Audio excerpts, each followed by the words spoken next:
Oh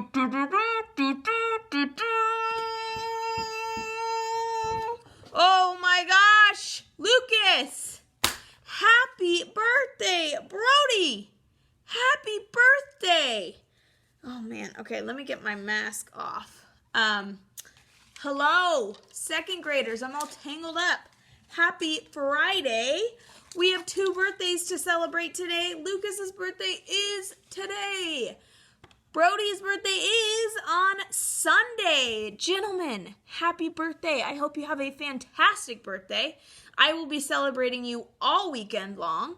I hope you guys get to do some fun things. I love to be able to see you guys on Zoom. Brody, thanks for coming. Lucas, we missed you, but I know you probably are doing some awesome birthday stuff today. So, hope you guys have a great birthday. Today is Friday, which means I get to tell you guys where Penelope is, and I get to tell you a new clue that you can work on over the weekend. So let's move on to Penelope Peabody. I'm just going to leave my birthday because, again, I'll be celebrating all weekend long. I'll wear this all weekend, boys, just for you. Maybe. All right. So the clue that I gave you on Tuesday is this. I'm having a marvelous time in the southern USA. When I asked a police officer where I was, he told me I was in the Palomito state. I told him that Palomito is a type of tree, not a state. How unusual. A police officer who doesn't even know the name of his own state. According to street signs, I can travel to Columbia, Charleston, or Myrtle Beach in this state. I'm lost. Which state am I in? All right. Penelope, you are in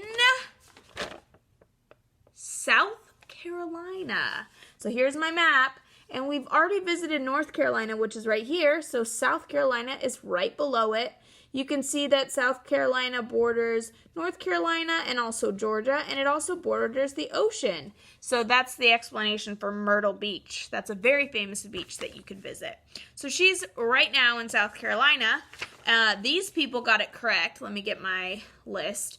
Lucas, Bennett, Weston, my mom, Marley, Caden, Adelaide, and Raven. Woo! Lot of people. All right. So, she's moved on to a new state. Let's see if you can figure out this clue. I walked into an ice cream shop and asked what state I was in.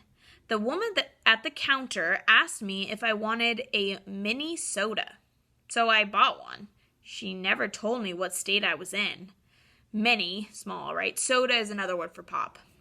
I began driving across town when I came across the largest shopping mall in the United States, Mall of America. Tomorrow, I'll travel through the capital city of St. Paul. I'm lost. Which state am I in? All right, here is your clue.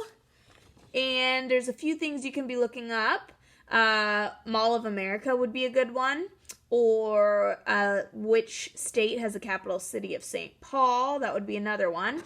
And just for Bennett, we got to make sure Penelope is being safe. So we need to draw on a mask for her. Making sure she's staying safe. There you go, Bennett. Just for you, buddy. All right, so see if you can figure out where in the world Penelope Peabody is. Get back to me by Tuesday so that I can tell you if you're right or if she's in a different state. All right, so we left off in the one and only Bob, and we are going to start in Puppy Eyes. It's mid-morning, still pretty early. There aren't many visitors around yet. We've got a meeting in 20, George tells a couple workers, Hank and Sonia, who groan. Just a quick one. Going over plans one last time in case there's any flooding. During the last hurricane, a small part of the park flooded, mostly near the reptile area. George helped move the cages. He came home smelling like cottonmouths and copperheads. It was all I could do not to barf. Weather Service just issued a tornado watch, Hank says. I thought we were having a hurricane, Julia says. We are, Gus. But sometimes tornadoes are spawned during hurricanes, George explains. Julia frowns. But a watch means maybe, not for sure, right? Yeah, but I want you to head home, George says, just in case. Please, Dad, just 10 minutes, Julia says. She's using a special voice she reserves for moments when she really, really wants something from her parents. I guess kids manipulate their moms and dads the same way dogs manipulate humans. I don't know, George begins. I promise Bob. I figure that's my cue to pop my head out and look adorable. So I do. Hey, Bob, says Hank. Sonia reaches over and scratches my ears. I'm pretty popular around the park. I give George my best puppy eyes, and he caves. 10 minutes tops, he says. Meet me back here. Puppy eyes. Works every time. This next one is called Mr. Oog. Here's how I figure puppy eyes got their start. Cave humans were sitting around a fire wearing mammoth fur and grunting about how there was nothing on TV because TV hadn't even been invented yet. And some Willy Wolf thought, whoa, they've got leftover mammoth meat. And he probably whimpered and cowered and did a tummy display and looked pathetic enough that Mr. Oog finally tossed him a bone. And soon enough, a few zillion years later, voila, man's best friend. After all that, there's a thing, like a magnetic attraction between dogs and humans. We've studied them for so long we can read every twitch and sigh. Suppose it was easier than chasing down mammoths. And I get it, I do. The behind-the-ear scratch, the food in a fancy bowl, the bed by the fireplace. Gotta admit that Julia's pretty fun to hang out with. And I'm grateful, really I am, that her family took me in. Still, I don't need them.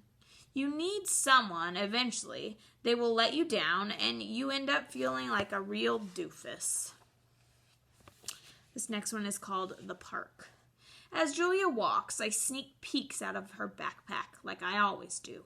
We pass the meerkat family, poking out their den holes like the whack-a-mole game that they used to have at Max Mall. I see the flashy flamingos with their one-legged balancing act, and the terrifying, beautiful tigers. Even their cute cubs give me the willies. It means like scared. Families, I've noticed, take a lot of different shapes. Jimmy and Joe, the penguins, adopted an abandoned egg, and they are the sweetest doting parents you have ever seen. I see it with humans at the park too. Families of all shapes and sizes and colors and genders, and they all seem to do just fine. We round a corner past Sea Otter Alley. Oliver and Olivia are floating calmly on their backs, holding each other's paws. It's pretty adorable, I have to admit. But me, I don't need the trouble that comes with family. Babies puking, toddlers whining, spouses nagging. Talk about a design flaw.